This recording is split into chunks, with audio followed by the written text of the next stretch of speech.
வணக்கம் நண்பர்களே, முக்கியமான சில டாபிக்ஸை இந்த பதிவில் டிஸ்கஸ் பண்ண போகிறோம். முதல் டாபிக்கு பாலிமர் நியூஸு அவங்க சேனலில் ஒரு நியூஸ் கார்டை ஷேர் பண்ணியிருக்காங்க. திருச்செந்தூர் முருகன் கோவில் இருக்குல்ல, திருச்செந்தூர் கோவிலுடைய நவம்பர் மாத உண்டியல் எண்ணும் பணி அப்படின்னு சொல்லிட்டு ஒரு போஸ்ட்டு, 3,81,00,000 ரூபாய் காணிக்கையாக செலுத்திய பக்தர்கள் அப்படின்னு சொல்லிட்டு செய்தி வந்திருக்கு. நவம்பர் மாதம் திருச்செந்தூர் கோவில் உண்டியலில் எவ்வளவு காணிக்கை வந்திருக்கு? 3,81,00,000 அப்படிங்கிற செய்தி.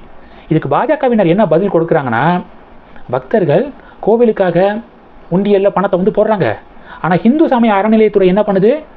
உண்டியல் பணத்தை எடுத்து பக்தர்களுடைய சென்டிமெண்ட்ஸை ஹர்ட் பண்ணுற மாதிரி வழக்கறிஞரை போட்டு கோர்ட்டில் வாதாடிக்கு இருக்காங்க.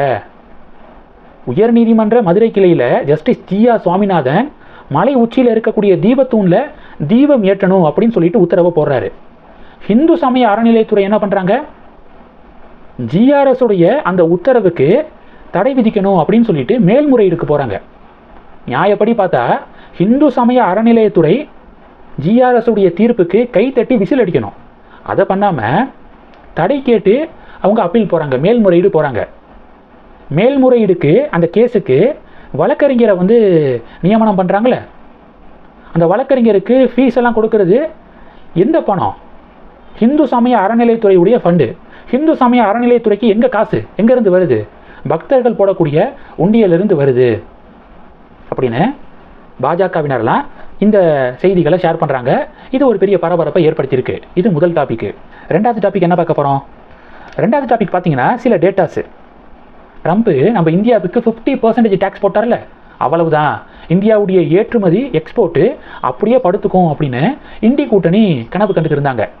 ஆனால் நடந்தது என்ன தெரியுமா? போன வருஷம் நம்ம பண்ண எக்ஸ்போர்ட்டை விட இந்த வருஷம் நம்ம பண்ண எக்ஸ்போர்ட்டு மிகப்பெரிய அளவில் உயர்ந்திருக்கு அப்படிங்கிற ஒரு புள்ளி விவரம் கிடச்சிருக்கு.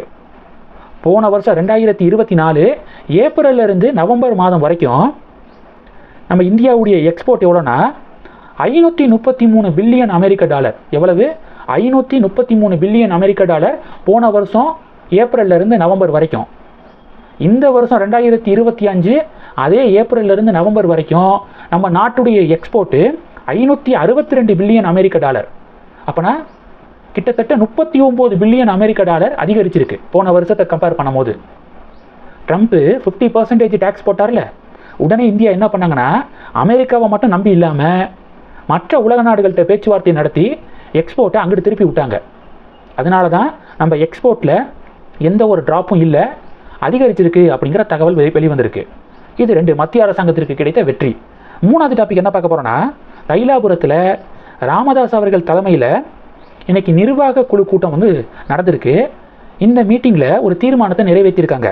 என்னன்னா, அன்புமணி அவர்கள் மீதான ஊழல் வழக்கை சிபிஐ விசாரிக்க வேண்டும் அப்படின்னு சொல்லிட்டு தீர்மானம் நிறைவேற்றப்பட்டிருக்கு. ராமதாஸ் அவர்களுடைய பையன் அன்புமணி அவர்கள் கட்சி விவகாரத்தில் அப்பாவுக்கும் பையனுக்கும் ஃபைட்டு போயிட்டு இருக்கு. கட்சி யாருக்கு சொந்தம் அப்படிங்கிறதுல ஃபைட்டு நடந்துக்கிருக்கு. நான் தான் பாமகவுடைய நிறுவனர், அதனால் எனக்கு தான் பாமக சொந்தம் அப்படின்னு ராமதாஸ் ஒரு பக்கம். அன்புமணி பொதுக்குழுவை கூட்டி என்னைய தலைவராக தேர்ந்தெடுத்திருக்காங்க. பொதுக்குழு உறுப்பினர்கள் தொண்டர்களுடைய ஃபுல் ஆதரவு எனக்கு தான் இருக்குது, அதனால கட்சி நம்மளுடைய கண்ட்ரோல் தான் அப்படின்னு சொல்லிட்டு அன்புமணி சொல்கிறாரு. இந்த மோதலில் இப்போ ராமதாஸ் என்ன தீர்மானத்தை நிறைவேற்றியிருக்காரு? அன்புமணி மீதான ஊழல் வழக்கை சிபிஐ விசாரிக்க வேண்டும் அப்படின்னு சொல்லிட்டு தீர்மானம் நிறைவேற்றியிருக்காரு. இது பாமக அபிமானிகள் மத்தியில் பெரும் சோகத்தை ஏற்படுத்தியிருக்கு. இது மூணாவது டாபிக்கு. நாலாவது டாபிக் என்ன பார்க்க போகிறோன்னா, அன்எம்ப்ளாய்மெண்ட் ரேட் இருக்குது பார்த்தீங்களா, அது 4.7% குறைந்துள்ளது அப்படிங்கிற இன்னொரு ஃபென்டாஸ்டிக்கான அப்டேட்டையும் பார்க்குறோம்.